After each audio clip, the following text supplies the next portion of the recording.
प्रार्थना पूर्ण हृदय से पूरी समर्पण के साथ प्राणायाम का अभ्यास करते हैं, ध्यान करते हैं, प्रार्थना करते हैं, भगवान का स्तवन करते हैं, ईश्वर की उपासना करते हैं, तो पूरा जीवन बदल जाता है।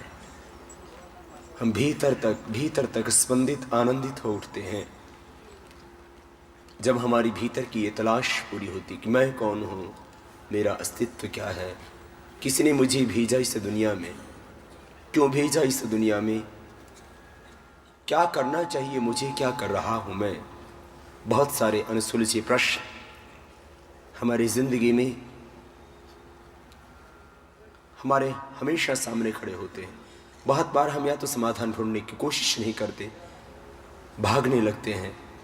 अब भागने से काम नहीं चलेगा, अब जागे आओ, प्राणायाम का अभ्यास तो करेंगे ही, इसके साथ कुछ नई प्रक्रियाओं को भी जोड़ेंगे। लेकिन आइए प्रथम प्राणायाम के अभ्यास 7 प्रक्रियाओं को पूरी श्रद्धा के साथ करें। जैसे सबसे पहले भस्त्रिका ही आप करते हैं, दोनों हाथ को रख लीजिए, मेरुदंड सीधा, श्वास भीतर गहरा भरेंगे और बाहर छोड़ेंगे, और ऐसे करो सब, लंबा गहरा सांस भरो, बाहर छोड़ो, करो, लंबा गहरा भरो और बाहर छोड़ो, चारों ओर जो अज्ञात शक्तियां हैं, अदृश्य शक्तियां हैं, उन अज्ञात शक्तियों को, उन अदृश्य शक्तियों को मैं पा रहा हूं। सारी सृष्टि मेरे अनुकूल हो रही है। प्राणों के साथ भीतर तक अपने आप को स्पंदित, आनंदित अनुभव करें। ओम ओम ओम ओम का चिंतन। श्वासों को जब भीतर गहरा भरें तो पूरा श्वास ही भरें, छोड़े तो पूरा बाहर भी छोड़े। श्वासों को भीतर धारण करें तो वैश्विक शक्तियों का आधान करें, शुभ का आधान करें, शक्ति का, ज्योति का, ऊर्जा का, पवित्रता का, दिव्यता का आधान करें। देखो भस्त्रिका प्राणायाम ऐसे ही करना, धीरे धीरे करना, बहुत जोर से मत करना, लेकिन ऐसे करना। इसका एक पक्ष है शारीरिक। जब आप श्वास भीतर गहरा भरोगे तो शारीरिक परिवर्तन तो होगा ही होगा। माने आपके लंग को पूरी एक्सरसाइज मिलेगी, हार्ट को पूरी एक्सरसाइज मिलेगी, आपकी बॉडी को ऑक्सीजन पूरा मिलेगा। तो जो हमारे नॉन एक्टिव सेल है वो एक्टिव होने लगेंगे, जो बॉडी के डेड सेल है वो रिजनरेट होने लगेंगे। माने प्राणायाम का एक लाभ है शारीरिक परिवर्तन, लेकिन इससे ज्यादा गहरा लाभ है वैचारिक परिवर्तन।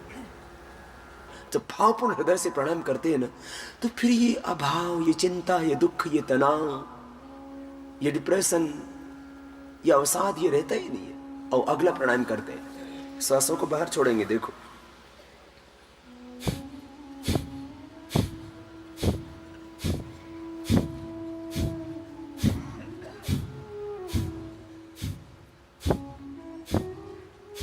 मध्यम गति से कपालभाति करो।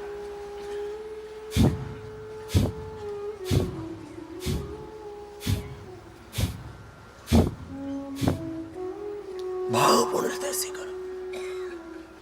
श्वासों को बाहर छोड़ रहे हैं।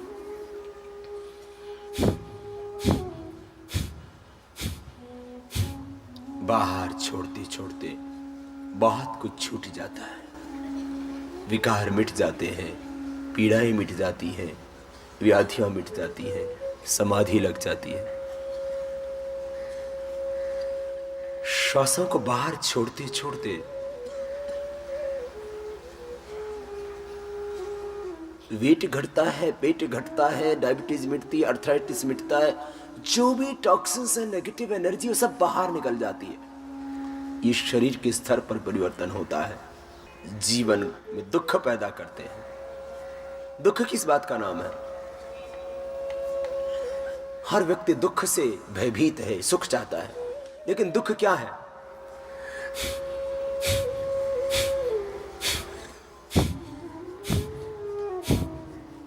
करो करो करो, सांसों को बाहर छोड़ते रहो, बाहर छोड़ रहे हैं सांसों को।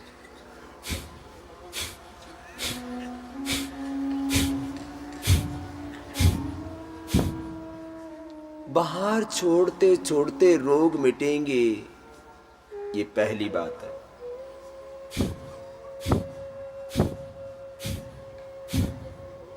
पांच मिनट करना आप लगातार, इसी से कोलेस्ट्रॉल घटेगा, ट्राइग्लिसराइड घटेगा, हार्ट के ब्लॉकेज मिटेंगे, क्रिएटिनिन लेवल कम हो जाएगा। कपालभाति प्राणायाम से सारे स्किन रोग भी मिट जाएंगे।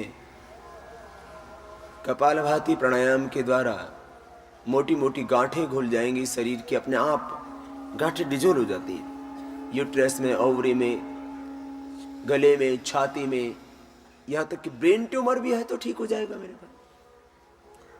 प्राणायाम करते रहना।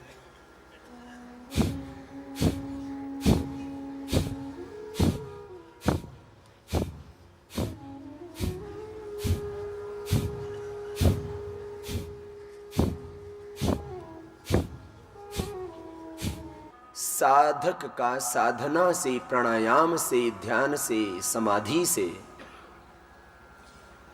जो उसकी वासनाएं हैं अंतर मन की, वो दग्ध बीज हो जाती हैं।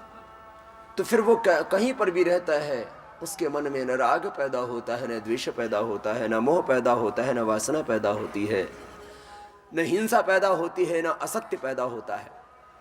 ये अहिंसा, सत्य, प्रेम और करुणा के पुष्प जब हृदय में अंकुरित होते हैं, तभी घृणा, ये हिंसा, ये कटुता, ये भय, ये भ्रांति, ये संशय, ये राग, ये द्वेष अपने आप ही मिट जाते हैं। एक बार बटरफ्लाई कर लें।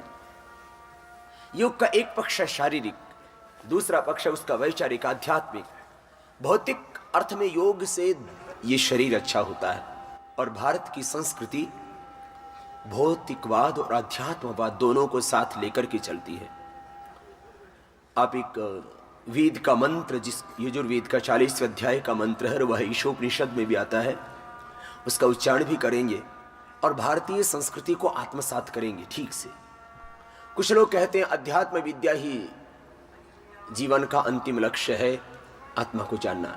कुछ कहते हैं भौतिक ज्ञान, विज्ञान, भौतिक संसाधन, संपत्ति और भौतिक सुख का अर्जन करना, यही जीवन का अंतिम लक्ष्य है।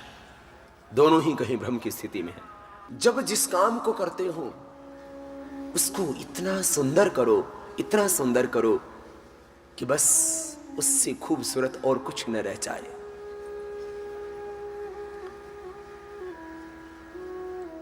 जिस काम को जब कर रहे हो पूरी निष्ठा से निभाओ, यही है जिंदगी।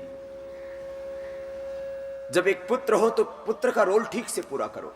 जब एक स्टूडेंट हो, एक विद्यार्थी हो, विद्या की आराधना, गुरुजनों की, माता पिता की आज्ञा का पालन, अपने लक्ष्य के प्रति दृढ़ता, आत्मविश्वास,